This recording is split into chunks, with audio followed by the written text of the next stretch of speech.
Hello students, this is Rajeev and you are learning on aims academy. तो बेटा आज हम करने जा रहे हैं इंट्रोडक्शन ऑफ एक्सरसाइज 1.2 जिसमें बेटा दिया हुआ है इर्रेशनल नंबर्स।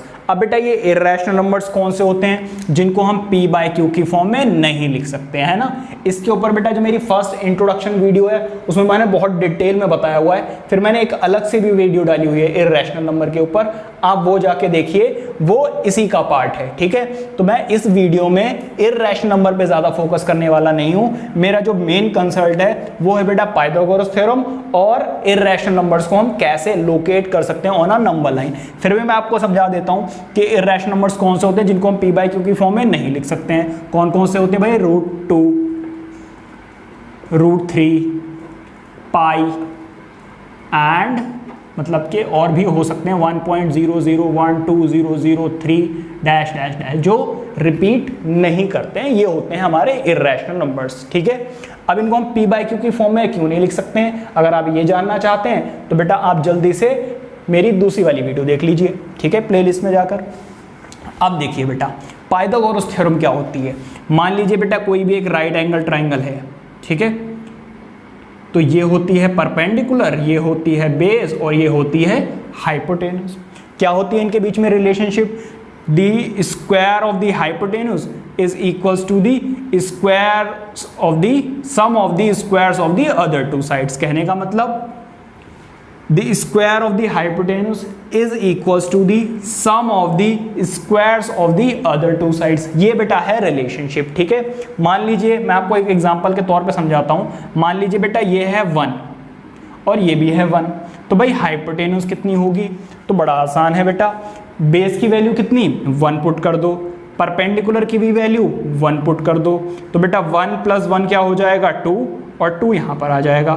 साथ में चलता रहेगा बेटा ये हाइपोटेन्यूज का स्क्वायर। अब जब बेटा ये हटेगा तो उधर क्या लग जाएगा? स्क्वायर रूट, ठीक है। अब बेटा ये क्या है? ये है बेटा लेंथ। वैसे तो आपको बेटा पॉजिटिव नेगेटिव में आता है, पता ही है आपको ये बात, लेकिन यहाँ पर बेटा हम नेगेटिव को इसलिए कंसीडर नहीं करते हैं क्योंकि बेटा हम बात कर रहे हैं लेंथ ऑफ दी हाइपोटेन्यूज, ठीक है। और जब बेटा हम लेंथ की बात करते हैं तो नेगेटिव लेंथ होती नहीं है, ठीक है। अरे अब आप ये देखिए, ये तो एक इर्रेशनल नंबर आ गया।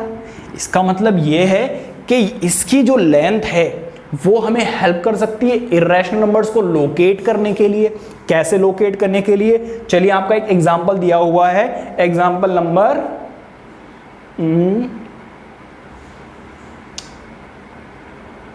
आपका एग्जांपल नंबर 3। एग्जाम्पल नंबर 3 बेटा यही है, एग्जाम्पल नंबर 3।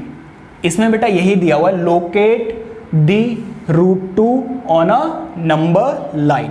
अब बेटा यह है √2, तो बेटा ये कैसे हेल्प कर सकता है? इसका मतलब ये है कि अगर मैं एक कोई नंबर लाइन लूं, ठीक है, ले ली नंबर लाइन, ये ले लिया मैंने 0, ये ले लिया बेटा -1, ये ले लिया -2, ये ले लिया बेटा 1, ये ले लिया मैंने 2 और ये ले लिया 3। अगर बेटा मैं बेस ले लूं कितना? 1 यूनिट ले लिया जी, 1 यूनिट। अगर परपेंडिकुलर भी ले लूं मैं कितनी? 1 यूनिट। इसका मतलब जितनी ये है उतनी ही ये होनी चाहिए। तो बेटा यहाँ पे बनेगा एक 90 डिग्री का एंगल। और बेटा जब आप इसको इससे ज्वाइन करोगे तो बेटा ये जो आपको लेंथ मिलेगी वो होगी बेटा √2 बाय पाइथागोरस थ्योरम, ठीक है। अब एक बात बताओ, अगर बेटा मैं कंपास से लेकर ऐसे घुमा दूं तो एक सर्कल बन जाएगा और सर्कल की रेडियस हर जगह बेटा क्या रहती है? बराबर। तो बेटा जहां पर जाकर ये मीट कर जाएगा वही बेटा हमारा क्या है? √2, क्योंकि बेटा यहां से यहां तक की जो लेंथ है और यहां से यहां तक की जो लेंथ है वो बेटा दोनों सेम है, क्योंकि अगर आप ऐसे घुमाओगे तो सर्कल बनेगा और सर्कल की रेडियस हमेशा क्या रहती है? सेम रहती है। तो बेटा ये रहा आपका √2। इसका मतलब ये है कि हम इर्रेशनल नंबर्स को भी एक नंबर लाइन पे रिप्रेजेंट कर सकते हैं और उसका भी एक स्पेसिफिक पॉइंट होता है, ठीक है। तो इसी तरीके से बेटा अब हम देखते हैं अपना एग्जाम्पल नंबर 4, जिसमें हमें लोकेट करना है √3 को। ठीक है, जल्दी से आप बेटा ये नोट कीजिए और बढ़ते हैं अपने नेक्स्ट एग्जाम्पल की तरफ। एग्जाम्पल नंबर 4 जो कि दिया हुआ है, locate √3 on a number line. तो बेटा √3 इस बार हमारा टारगेट है। ठीक है बेटा, एक चीज आप इस टाइप के क्वेश्चन के लिए याद रखिए कि बेस को आप हमेशा कितना लीजिए, 1 ले लीजिए, बेस फिक्स्ड कर लीजिए, कितना 1। ठीक है, अगर बेटा आपने बेस क्या कर लिया, फिक्स्ड कर लिया, कितना कर लिया 1 कर लिया, तो बेटा अब आप देखिए ये तो हो गया बेटा 1। अब बात आ जाती है पूरी की पूरी इस परपेंडिकुलर पे। ठीक है भाई, इस परपेंडिकुलर का स्क्वायर हम क्या लें जिसको सॉल्व करने के बाद हमारा आंसर 2 आ जाए। देखो 1 का स्क्वायर तो 1 ही आ जाएगा, इसका स्क्वायर सॉल्व करने के बाद 2 आ जाए, क्योंकि जब 1 + 2 करोगे तभी आंसर हमारा क्या आएगा, 3 आएगा। और फिर जब आप इस स्क्वायर को उधर लेकर जाओगे तो √3 आ जाएगा। तो बेटा ये है टारगेट। अब आपको भी पता है बेटा और मुझे भी पता है कि अगर आप यहाँ पे √2 लोगे तभी स्क्वायर से स्क्वायर रूट कट पाएगा और तब क्या आएगा, 2 आएगा, अदरवाइज इसके अलावा हमारे पास कोई ऑप्शन है ही नहीं। तो बेटा इसका मतलब अब मुझे ज़रूरत पड़ने वाली है किसकी, √2 की। तो बेटा इसीलिए मैंने इसको मिटाया नहीं है।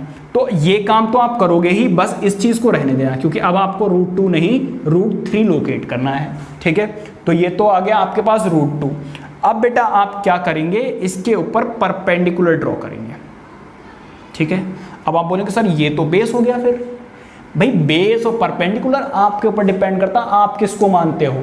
ठीक है, अगर आप इसको बेस मानना चाहते हो इसको बेस मान लो, इसको बेस मानना चाहते हो इसको, ये तो आपका नज़रिया, आप कैसे देखना चाहते हो। ठीक हो, इस चीज़ को बेटा आप क्लास 10th में भी समझोगे।